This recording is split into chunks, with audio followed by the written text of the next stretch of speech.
As we welcome you into the MLB Network studios, Lauren Gardner, Bo Porter, and Jake Peavy here with you. Fellas, how about that? What a drop there by Mike Trout.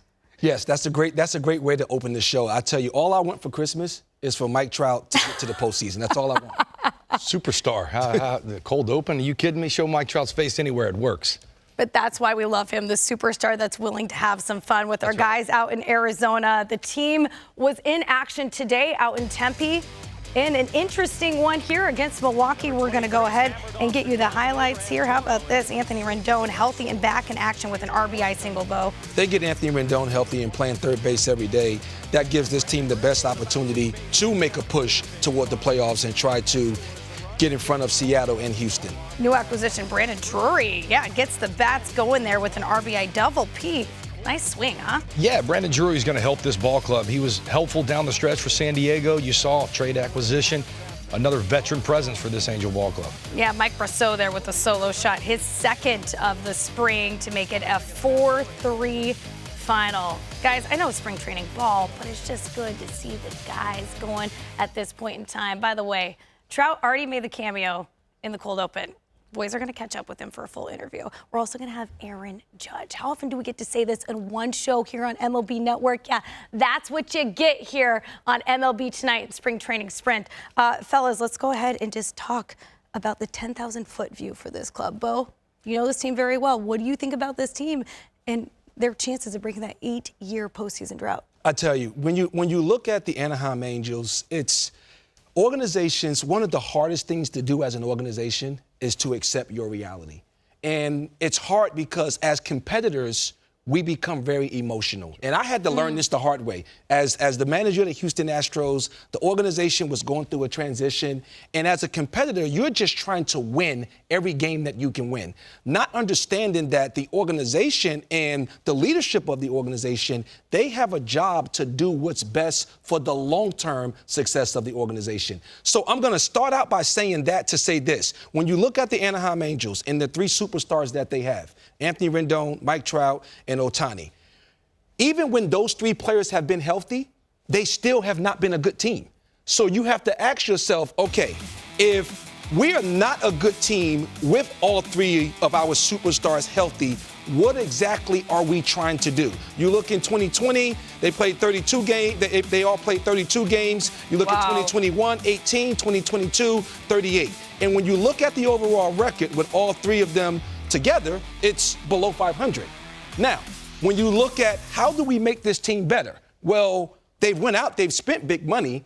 From a farm system standpoint, they haven't been able to supplement the roster with players coming from their system. So at what point, Peeve, do you hit the reset button and say, okay, what are our controllable assets that are irreplaceable? I'll raise my hand and say Mike Trout, and you're kind of stuck with Rendon, but you have Ohtani, who is one of the biggest trade chips in all of baseball. The question I have they waited too long? And will now we get to the trade deadline this year and they end up getting less of a return because now the pool is much smaller? Yeah, you've got a good point there. There's no doubt that in these first 4 months before July, we're going to find out what the Anaheim Angels are, and then that's going to decide Shohei's fate. What I'm excited to see is fresh starts all around. You got Mike Trout. He's saying at the end of last year, what back? My back's healthy and ready to go. Playing for Team USA lets me know that that's a non-issue, non-concern.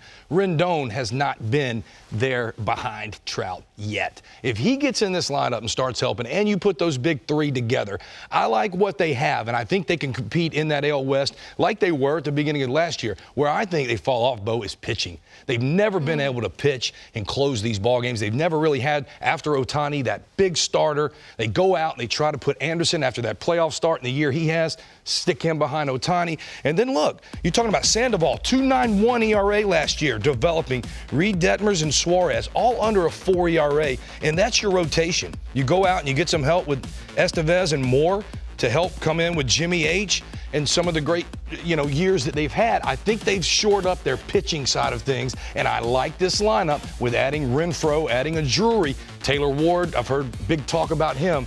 I think the Angels are going to compete, be in this thing, hold on to Ohtani, and get to the playoffs for the first time in a while. Yeah, I was going to say not necessarily a huge splash in the offseason when it comes to free agency acquisitions, but the Moreno family still in that ownership position with a record $221 million payroll.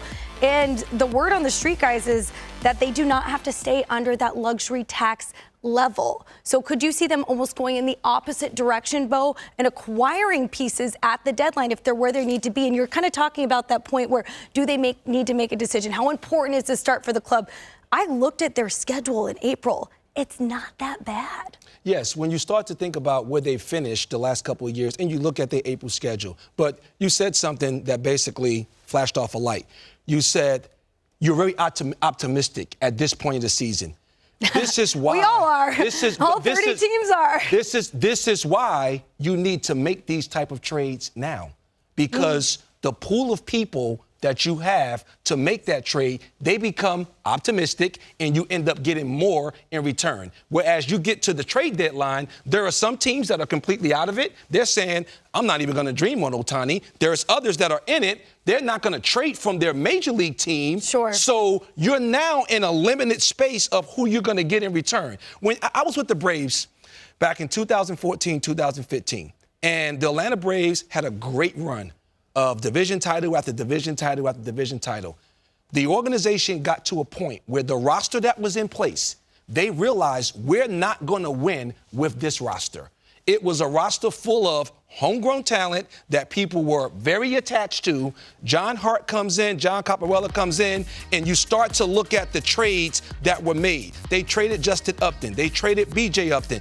Jason Haywood was a hometown hero. They had to cut bait. Craig Kimball, Simmons, Gaddis. Look at the players in return. Max Fried, Dansby Swanson, Mike Fultonevich, All-Star. Ender, a Gold Glove winner. Yeah. Sean Newcomb, a part of the World Series team. And our very own Cameron Maybin was a piece that was a bridge to get them where they're at today. And, oh, by the way, the competitive balance pick that they end up picking up, that's Austin Riley.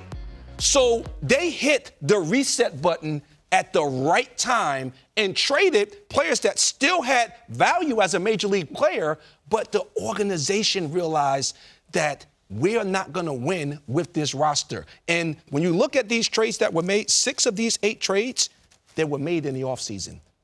And why is it so important to make them in the offseason? The pool is big. Because everyone believes that I hear what you're saying. I hear what you're saying. I just think Artie Moreno isn't going to go for that. That's emotional. I've heard unfinished business. It's emotional. No, I get it. But he's got Ohtani and Trout, 2 of the best players that we've ever seen.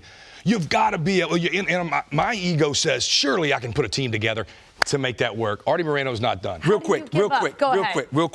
You have 5 teams in the American League East that are going to be fighting for a playoff spot because the Baltimore Orioles are a good ball club. You have 3 teams that are top the Central, Cleveland, the White Sox, and the Twins. The Angels are not better than either one of those 3 teams. They finished 17 games behind the Seattle Mariners, 33 games behind the Houston Astros. Balanced schedule this year, 1 series against Houston before the end of May. Just throwing that out there. What playoffs are they going to make trying to leapfrog all of these teams? You will lose your fans for the next 10 years if you trade away those guys. You can't throw in the towel. That's where you have to separate the emotion from it. Oh, it is so hard not to be romantic about baseball, Bo. I see what you're saying, and it is logical, but logic has nothing to do with it.